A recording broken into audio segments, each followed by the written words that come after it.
Hi friends. నేటి ఆధునిక ప్రపంచంలో మానవాళి అనుభవిస్తున్న జీవనశైలిలోని లగ్జరీలు, పరిశ్రమలు, వాహనాలే కాకుండా జీవనశైలిని సులభతరం చేసే వాటి అన్నింటి వెనుక ఉన్నది ఏంటో తెలుసా? అదే క్రూడ్ ఆయిల్. మానవ జీవనశైలిని శాశ్వతంగా మార్చిన శక్తికి మూలం క్రూడ్ ఆయిల్. మనిషి పశువుల మీద సవారీ చేస్తూ ఉండే కాలం నుండి కిరోసిన్ లాంతర్ల కాలం దాటి నేడు ప్రపంచ అభివృద్ధికి కారణమైన ఈ క్రూడ్ ఆయిల్ చరిత్రనే ఈరోజు మన స్టోరీ. క్రూడ్ ఆయిల్ అనేది మానవ నిర్మితం కాదు.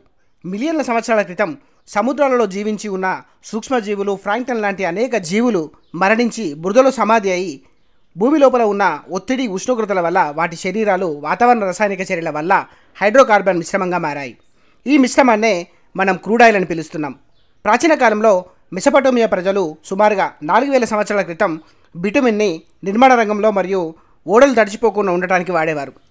శుద్ధి చేయని క్రూడ్ ఆయిల్ అంటే బిటుమిన్ తారు రూపంలో ఉంటుంది. క్రీస్తు పూర్వం 4వ శతాబ్దంలో చైనాలో మొదటిసారిగా ఆయిల్ని కనుగొన్న విషయాన్ని చరిత్ర మనకు చెబుతుంది. అమెలియా అనే ప్రాచీన దేశం ఆయిల్ పైప్ లైన్లను కూడా వేసిన తొలి ఉదాహరణలో ఒకటిగా చెప్పుకోవచ్చు. భారతదేశంలో కూడా అస్సాం ప్రాంతంలో 1867 సంవత్సరంలో డిగ్గోయ్ అనే గ్రామంలో బ్రిటిష్ అధికారులు ఆయిల్ తవ్వకాలు మొదలుపెట్టారు. ఇది ఆధునిక భారతదేశ చరిత్రలో మొదటి ఆయిల్ తవ్వకంగా పరిగణించబడుతుంది. ఇది నేటికి విజయవంతంగా పనిచేస్తుండటం విశేషం. కానీ 1859లో అమెరికాలోని ఎడ్విన్ డ్రేక్ తవ్విన పెన్సిల్వేనియా ఆయిల్ వెల్ ఈ ఆధునిక ప్రపంచంలో మొట్టమొదటి మోడర్న్ ఆయిల్ ఇండస్ట్రీకి పునాదులు వేసింది. డ్రేక్ వెల్ తర్వాత అమెరికాలో ఆయిల్ తవ్వకాలు యథేచ్ఛగా విస్తరించాయి. పెన్సిల్వేనియాలోని టైటస్ విల్లే పట్టణంలో ఒక కొత్త శకం ప్రారంభమైంది. నెఫ్తా, కిరోసిన్ వంటి వాటిని శుద్ధి చేసి వినియోగించడం మొదలైంది. ఆ సమయంలో విద్యుత్ అందుబాటులో లేకపోవడంతో కిరోసిన్ ప్రధాన వెలుతురు మార్గంగా మారింది. క్రూడ్ ఆయిల్ అనేది డైరెక్ట్గా ఉపయోగించలేం. దీనిని పెద్ద పెద్ద ట్యాంకులలో వేడి చేసి వేరువేరు ఉష్ణోగ్రతల వద్ద వేరు చేస్తారు. ఈ ప్రక్రియను ఫ్రాక్షనల్ డిస్టిలేషన్ అంటారు. ఈ డిస్టిలేషన్ ప్రక్రియ ద్వారా petrol, diesel, kerosene, jet fuel, lubricants లాంటి వాటిని వేరు చేస్తారు. 1908లో హెన్రీ ఫోర్డ్ మోడల్ టీ కారును విడుదల చేశాడు. ఈ ఒక్క సంఘటన అమెరికాలో కార్ల వినియోగాన్ని విస్తరించింది. ఇది ప్రపంచవ్యాప్తంగా పెట్రోల్ డిమాండ్ను విపరీతంగా పెంచింది. ఇక్కడ నుంచి క్రూడ్ ఆయిల్ ఒక విలాస వస్తువు నుండి నిత్యావసర వస్తువుగా మారింది. మొదటి ప్రపంచ యుద్ధం మరియు రెండవ ప్రపంచ యుద్ధాల్లో ఆయిల్ ఒక కీలక పాత్ర పోషించింది. ట్యాంకులు, విమానాలు, నౌకలు ఆయిల్ ఆధారిత ఇంధనాలతో నడిచేవి. జర్మనీ, జపాన్ మరియు అమెరికా ఆయిల్ రిజర్వుల కోసం పోటీ పడ్డాయి. రెండవ ప్రపంచ యుద్ధంలో ఆయిల్ రిసోర్సులను ధ్వంసం చేయడమే ఒక ప్రధాన వ్యూహంగా మారింది. 20వ శతాబ్దంలో మిడిల్ ఈస్ట్ దేశాల్లో పెద్ద మొత్తంలో క్రూడ్ ఆయిల్ కనుగొనబడింది. Iran, Iraq, Kuwait, Saudi Arabia లాంటి దేశాలు ప్రపంచ ఆయిల్ ఉత్పత్తిలో ప్రధానమైనవిగా మారాయి. ఈ దేశాలపైన పాశ్చాత్య దేశాలు ఎక్కువగా ఆధారపడ్డాయి. సౌదీ అరేబియాలో 1938లో తొలి ఆయిల్ వెల్ ప్రారంభమైంది. British petroleum, Shell, standard oil వంటి సంస్థలు మిడిల్ ఈస్ట్ దేశాల్లో ఆయిల్ ఉత్పత్తిని నిర్వహించాయి. వీటిపై వచ్చిన లాభాలను వారి స్వదేశాలకు తరలించేవి. ఈ చర్యల వల్ల ఆ దేశాల్లో రాజకీయ ఉద్యమాలకు దారితీసింది. ఆ సమయంలో ఆయిల్ రిసోర్స్ అనేవి దేశాలకి ప్రధాన శక్తి వనరుగా మారింది. 1960లో Iran, Iraq, Kuwait, Saudi Arabia, Venezuela లాంటి దేశాలతో కలిపి organisation of petroleum exporting countries OPEC అనే సంఘం ఏర్పడింది. ఈ ఒపెక్ యొక్క ముఖ్య లక్ష్యాలలో ఆయిల్ ధరలపై నియంత్రణ, ఉత్పత్తి పరిమితిని నిర్ణయించడం, స్వదేశాల హక్కుల పరిరక్షణ లాంటి అంశాలు ఉన్నాయి. ఇది ఆయిల్ మార్కెట్ను రాజకీయంగా ప్రభావితం చేయగల శక్తిగా మారింది. 1973లో అరబ్ దేశాలు ఇజ్రాయెల్ యుద్ధానికి మద్దతిచ్చిన దేశాలకు ఆయిల్ ఎగుమతిని నిలిపివేశాయి. ఈ చర్యతో మొదటిసారిగా ఆయిల్ ధరలు 4 రెట్లుగా పెరిగాయి. ప్రపంచవ్యాప్తంగా పెట్రోల్ కొరత, ధరల పెరుగుదల, ఆర్థిక సంక్షోభాలు ఏర్పడడం జరిగింది. ఇరాన్లో 1979లో ఇస్లామిక్ విప్లవం జరిగింది. ఇరాన్ ఆయిల్ ఎగుమతులు తాత్కాలికంగా నిలిపివేయబడ్డాయి. దీంతో ప్రపంచ మార్కెట్లో రెండోసారి ఆయిల్ ధరలు ఆకాశాన్ని అంటాయి. 1980ల నాటికి ఆయిల్ ధరల నియంత్రణను అమెరికా వదిలేసింది. ఇది మార్కెట్ ఆధారంగా ధరలు ఏర్పడే విధానం. మార్కెట్ స్థితి, యుద్ధాలు, ప్రాకృతిక విపత్తులు ఇవన్నీ ధరలపై ప్రభావం చూపించాయి. ఇది ఆయిల్ను పొలిటికల్ కరెన్సీగా మార్చింది. భారతదేశంలో మొదటి ఆయిల్ వెల్ 1867లో అస్సాం రాష్ట్రంలోని డిగ్గోయ్లో తవ్వబడినప్పటికీ బ్రిటిష్ ఇండియన్ ఆయిల్ కంపెనీ 1899లో ప్రారంభమైంది. భారత స్వాతంత్ర అనంతరం ఆయిల్ రంగాన్ని ప్రభుత్వ రంగ సంస్థల చేతిలోకి తీసుకొని ONGC, Indian oil, HPCL, BPCL లాంటి సంస్థలు స్థాపించబడ్డాయి. భారతదేశ అవసరాలకు Iraq, Saudi Arabia, UAE, Russia లాంటి దేశాల నుండి సుమారుగా 85% ఆయిల్ని దిగుమతి చేసుకుంటుంది. దేశ జీడిపిపై ఇది నేరుగా ప్రభావం చూపుతుంది. అందుకే పెట్రోల్ ధరలు దేశ ఆర్థిక వ్యవస్థలో కీలకంగా మారతాయి. 1991 ఆర్థిక సంస్కరణల తర్వాత ప్రైవేట్ కంపెనీలను ఆయిల్ రంగంలోకి అనుమతించారు. రిలయన్స్ ఇండస్ట్రీస్, ఎస్ఆర్ ఆయిల్ లాంటి సంస్థలు రిఫైనరీలు స్థాపించాయి. ఇవన్నీ దేశీయ మార్కెట్ను స్థిరంగా ఉంచడంలో సహాయపడుతున్నాయి. ప్రపంచపు అతిపెద్ద రిఫైనరీ జామ్నగర్లోని రిలయన్స్ రిఫైనరీ 1990లో ఇరాక్, కువైట్పై దాడి చేసింది. అదే సమయంలో ఆయిల్ ధరలు మళ్ళీ పెరిగాయి. ఈ యుద్ధాల కారణంగా ప్రపంచవ్యాప్తంగా ఆయిల్ ధరలు అస్థిరంగా మారాయి. ఈ విషయంలో ఆయిల్ ఎంత స్ట్రాటజిక్ వస్తువో స్పష్టమవుతుంది.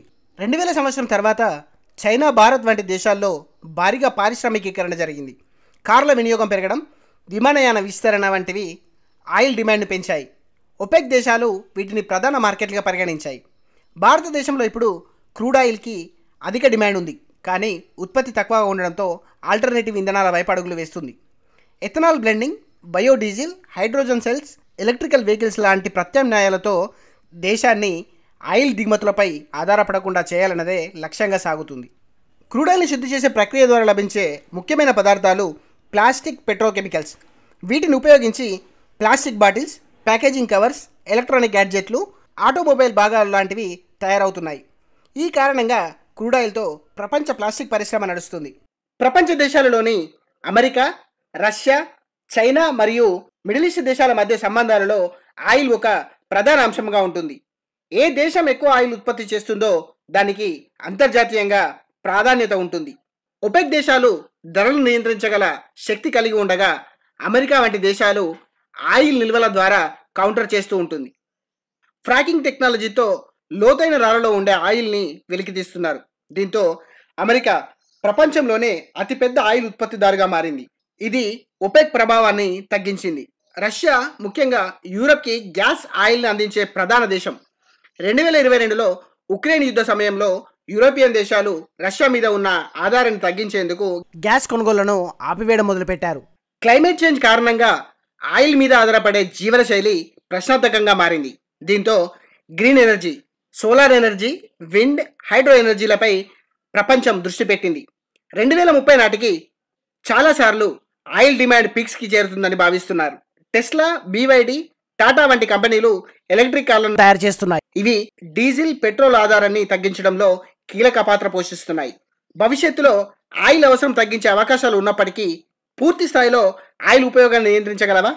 అది మన ఊహకు అందుతుందా? చూడాలి మరి. భారత ప్రభుత్వం 2030 నాటికి 30% వాహనాలు ఈవీలుగా మార్చాలని లక్ష్యం పెట్టుకుంది.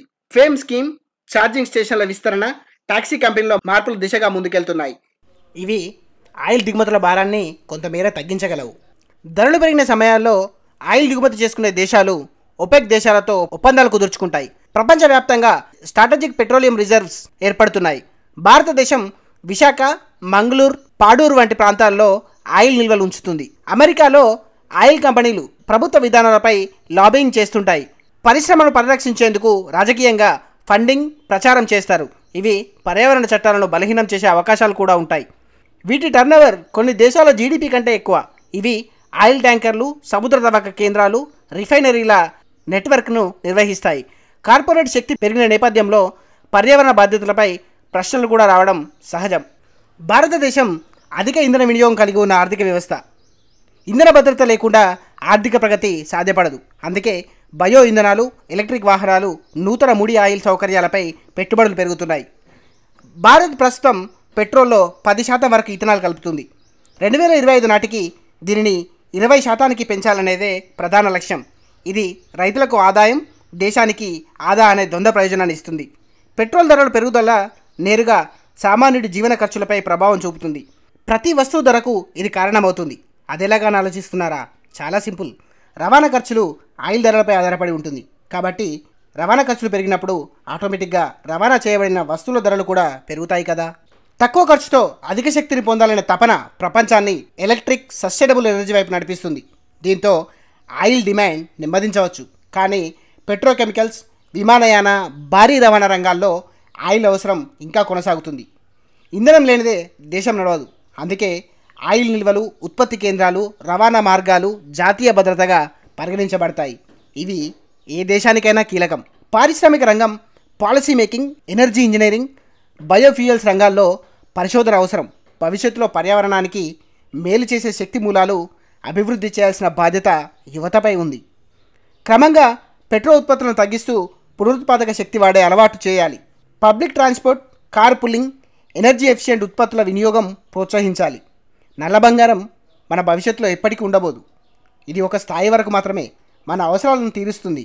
కానీ ప్రస్తుతం ఇది ఇంకా అతి ముఖ్యమైన శక్తికి మూలం. క్రూడ్ ఆయిల్ మనకి అభివృద్ధిని, రవాణా సౌకర్యాలను ఇచ్చింది. కానీ అదే ప్రపంచానికి పరీక్షలు ఇచ్చింది. ఒక రకంగా చెప్పాలంటే కాలుష్యం, రాజకీయ అస్తవ్యస్తత, యుద్ధాలకి క్రూడ్ ఆయిల్ కారణం కాదా? కాబట్టి శ్రేష్టత అంటే ఎక్కువగా వాడటం కాదు, జాగ్రత్తగా వాడటం.